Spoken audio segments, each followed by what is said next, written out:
So you've started that side hustle you always dreamed of. Maybe it's consulting, crafting, or even breeding dogs, to stay busy in retirement and, let's be honest, to fight back against inflation. You spent a little more than you made last year, so you're thinking, great, a tax write-off. But hold on.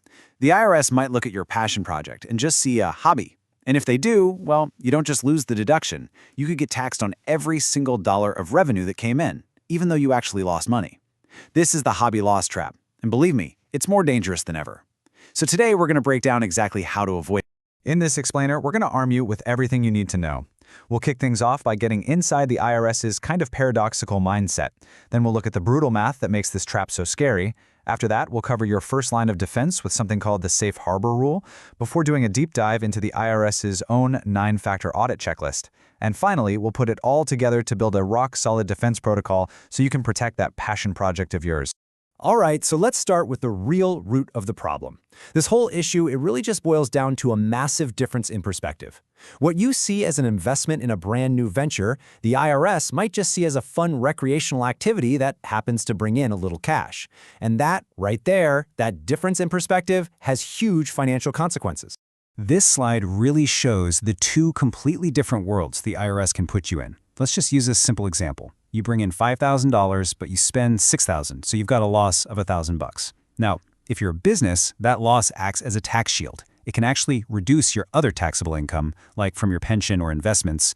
But if the IRS calls you a hobby, you get zero deductions, you pay income tax on the full $5,000 of revenue, even though you're $1,000 in the hole. I mean, the difference is just absolutely shocking. And don't go expecting a rescue from lawmakers. You see, before 2018, you could at least deduct some hobby expenses. But the Tax Cuts and Jobs Act of 2017 got rid of those deductions, and newer legislation has now made that change permanent. The trap has basically been bolted shut. Your defense has to be personal, and it has to be proactive. So, how does this financial devastation actually happen? It's not some kind of magic, it's all about the mechanics. It really all comes down to which tax form you're told to use. Let's take a look at the actual paperwork that creates this whole mess. Okay, for a legitimate business, everything flows right through Schedule C. It's pretty straightforward. You list your income, you subtract your legitimate costs, advertising, supplies, vehicle expenses, and you get to a net profit or loss. If it's a loss, that number flows to your main tax return and can lower the taxes you owe on other income. This is exactly where you want to be. This is the goal. But if you're deemed a hobby, you get sent over to a totally different form, Schedule 1. See that line? Line 8J, activity not engaged in for-profit income? You report all your revenue right here. And the box for expenses? Well, it doesn't exist. For tax purposes, your costs, the wood for your furniture, the vet bills for your show dogs, the software for your consulting, they just vanish. Let's be absolutely crystal clear about what this means. You aren't just failing to get a deduction. You are being actively taxed on your gross sales while personally eating the full cost of those sales. So you lose money on your venture, and then you turn around and lose more money to the IRS. It is a perfect storm for wealth erosion. Okay, that was a lot of bad news. The good news is there are ways to defend yourself. The first, and honestly the most powerful, is an objective test that's built right into the tax code. It's called the safe harbor rule, and it's your best shot at avoiding this mess entirely.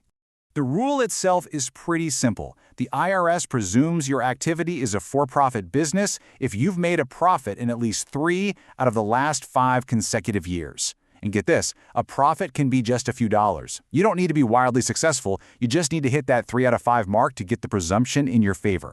Now, the legal power of this is huge. If you meet the test, your activity is presumed to be a business. This flips the script completely. The burden of proof now shifts to the IRS to prove you're a hobbyist, and that's a much harder case for them to make. If you fail the test, though, that burden is all on you. And just as a side note for horse breeders, there's a more generous 2 out of 7-year rule because the government recognizes those longer startup times. And that leads to the really critical question for anybody starting out. What if you're in that valley of death? Those first few years where losses are totally normal and expected for any startup. If you can't meet that nice, clean 3 of 5 test, you're not out of luck, but you do have to prove your case in a much more subjective way. Right, when that safe harbor doesn't apply, the IRS pulls out its own checklist.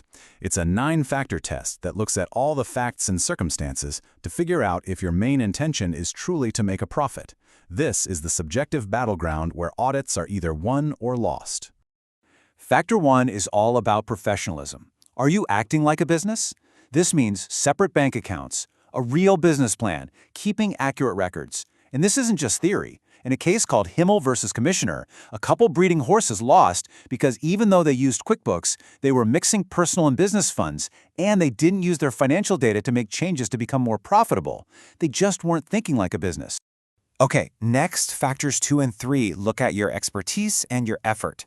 So did you just study how to grow grapes, or did you study how to sell wine? The IRS wants to see that you're educating yourself on the business side of things, not just the craft. And for retirees, this is a big one. Are you putting in real work, or are you just puttering around? The key here is to document the hours you spend on the boring stuff. The bookkeeping, the cleaning, the marketing, that's what proves it's work, not just a good time. Next up are your assets and your history. Are you maybe operating at a loss right now, but you expect your assets, like land or equipment, to appreciate in value? You have to show that this future gain is part of your profit plan, and you have to document it. And what about past success? The IRS loves to see a track record. Even if you were a regular employee your whole life, you can frame your career experience. Tell them, hey, I managed a multi-million-dollar budget at my old job, and I'm applying those same skills right here. You have to connect your past to your present. The IRS is also going to scrutinize your financial story.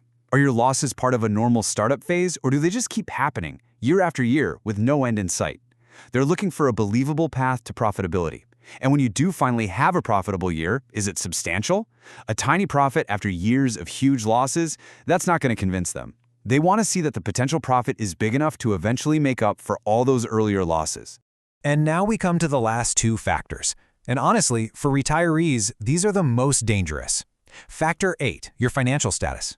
If you've got a healthy pension or a 401k, the IRS can argue that you don't actually need the income, so your losses are really just a tax shelter. And Factor 9, personal pleasure.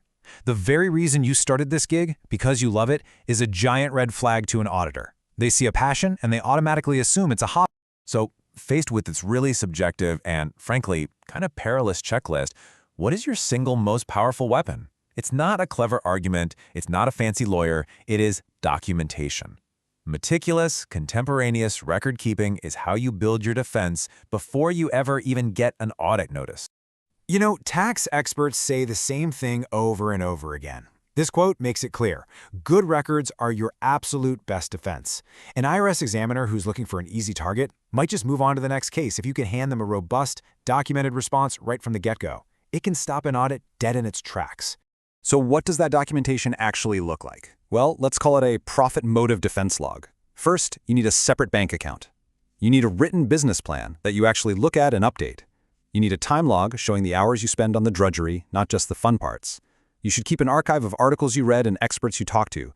Track the value of your assets, and crucially, document every single time you change your methods, specifically to try and improve profitability. Okay, we've covered the problem, the math, the objective test, and the subjective test. Now, let's put it all together into a concrete plan of action. This is how you turn all this knowledge into a shield for your business. Here it is, your 4-step audit inoculation plan. 1. Start acting like a business today, right now. Open that separate bank account. Write that business plan. 2. Start your defense log. Don't wait. Begin documenting everything immediately. 3. Know your timeline. Are you in year 2 of losses? Year 4? Understand exactly where you are in that 3 of 5 safe harbor window. And 4. Be your own auditor. Periodically, maybe once a quarter, review your activity against those 9 factors and ask yourself, honestly, how would an IRS agent see this? So let's bring it all home. Turning your passion into a source of income is one of the great rewards of retirement, but you have to protect it. The line between a business and a hobby is drawn with documentation and with intent. The question you need to answer for yourself right now is, are you building a business or are you accidentally setting a trap for yourself? The choice and the work is yours.